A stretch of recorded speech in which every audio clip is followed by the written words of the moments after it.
Hello guys and welcome back to the first match review of 2024. My name is James and today we're going to go ahead and sit down and talk to you guys about Reading's 3-2 win over Exeter. That's right, one game played and one win so far for Reading in 2024. It's safe to say the New Year's Day today was a happy one.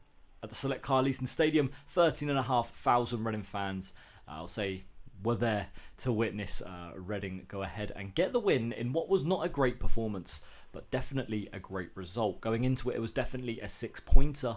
Obviously, if Exeter win, they're 6 points clear of Reading. Reading win, they escape the relegation zone based on goal difference. So really, was a big game going into this one. 4 teams down the bottom of the table.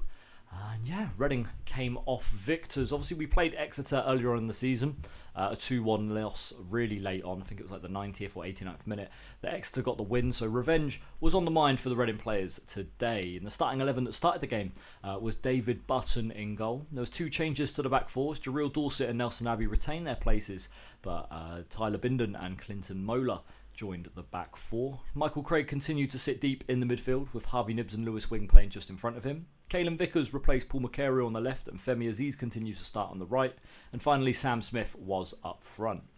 Now, the game got off to the perfect start for Reading 9 minutes in. After what was a pretty dull performance, a lot of long balls and just a lot of really missing the midfield, Reading went ahead and took the lead. Harvey Knibbs scoring to make it 1-0. It was a good bit of play by Clinton Mola. He played a ball up to Sam Smith, who's managed to win a flick on and flicked it onto Harvey Knibbs, who just one-on-one with the goalkeeper and stabs it into the bottom corner. Another great goal for Knibbs, that's right. 2023 was the year of Harvey Knibbs for Reading. He ended up scoring 10 goals in all competitions for Reading and actually finished 2023 as Reading's top goal scorer. And he's the first goal scorer of 2024. So happy for Harvey to continue his goal scoring trend.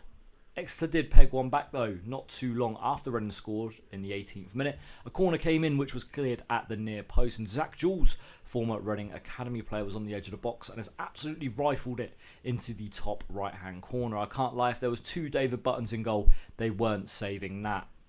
An absolutely cracking finish. Did shush the West Stand, which I thought was a little bit odd, especially because the West Stand is a library anyway.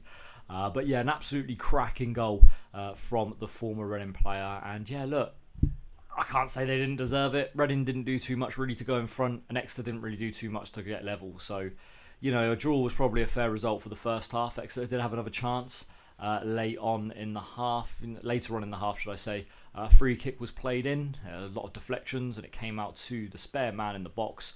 Poor defending from Reading, but they managed to miss the chance. But Reading didn't go into the break drawing. Reading went into the break actually 2-1 up. Some really good determination from Harvey Knibbs saw him win the ball back in the final third. He's put a ball into the box. Sam Smith's lurking at the back post. But Hartridge, who it is, Alex Hartridge for Exeter, put the ball into his own net. And some great work really from Harvey Knibbs. So once again, pretty good from Knibbs at end product wise. He's put the ball into the box. And yeah, dangerous man, dangerous player. Harvey Knibbs gets the assist for the own goal. So Reading went into the break 2-1 up, and I wouldn't say we were too comfortable. I've got to say the performance itself wasn't too great. A lot of it was just passing around the back, and after passing it around the back, Reading would just continue to just play these long diagonal balls to try and find Sam Smith over the top, running onto the end of them, which he did for maybe 3 out of 10 of them, but I don't know, just skipping the midfield, and it just seemed like why do we just keep missing our midfield, especially when you've got Lewis Wing in there it's just a great passer of the ball and someone that can create chances. We had Harvey Knibbs in there, who again, look, I mean, his record so far this season speaks for itself. He's a good dribbler of the ball as well.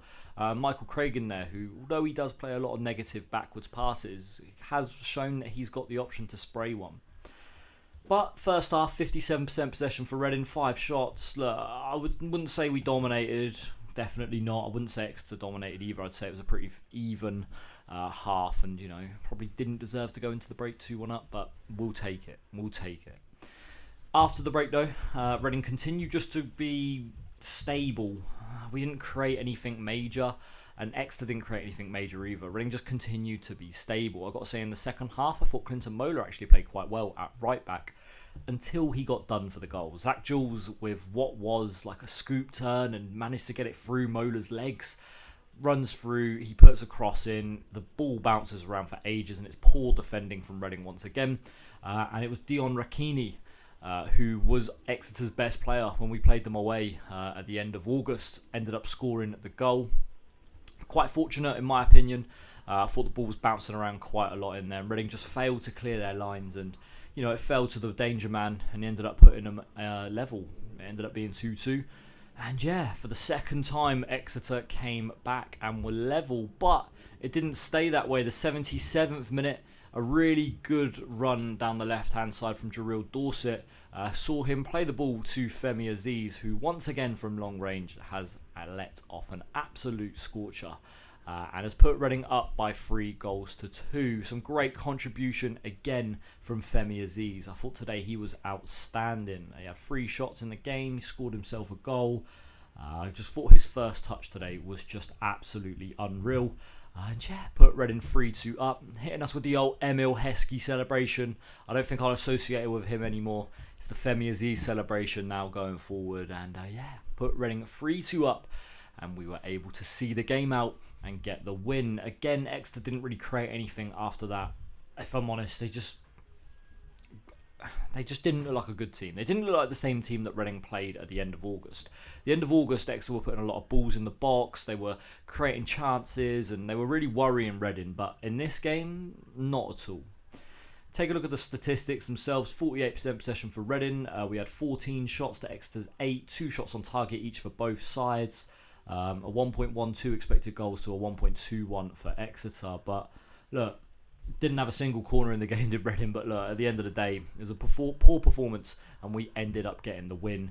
That is really all that matters. Now, when we take a look at the league table, as we can now see, Reading are finally out of the relegation zone. 20th place on 23 points. But that -7 goal difference might do Reading the world of wonders come near the end of the season. Exeter sitting in 21st now on 23 points with a -20 goal difference. Crazy to think about at the end of August, they were top of the table after beating us. Whereas now they sit in the bottom 4. I think a lot of pressure is on Gary Caldwell. I think it might be time for him to go soon. Carlisle, though, on 22nd. They got 20 points. Cheltenham dropped to 23rd today. They're on 20 points as well. And finally, at the bottom of the table is now Fleetwood on 18 points. But it's a Reading win. 8 days off now. They get a little bit of time off over this festive period. They played a lot of games. Nelson Abbey and Jarrell Dorset played, 4 90 minutes in a row. So fair play to them too. That we both know they're class football players. And yeah, we got to try and hold on to some of our players in January. I think it's going to be difficult. I think there's going to be a lot of suitors coming, especially because they think they can get them on the cheap with the unfortunate situation going on at the club right now. But Ruben Celes said he doesn't want anyone going out, so you just don't really know what's going on with the club. That's going to be it for today's video, guys. Thank you very much for watching. My name's been James, and we'll see you all again soon. Another win, 1 loss out of the last 9. Celes has turned it round. Fair play to the lad. Thank you for watching. See you next time. Bye-bye.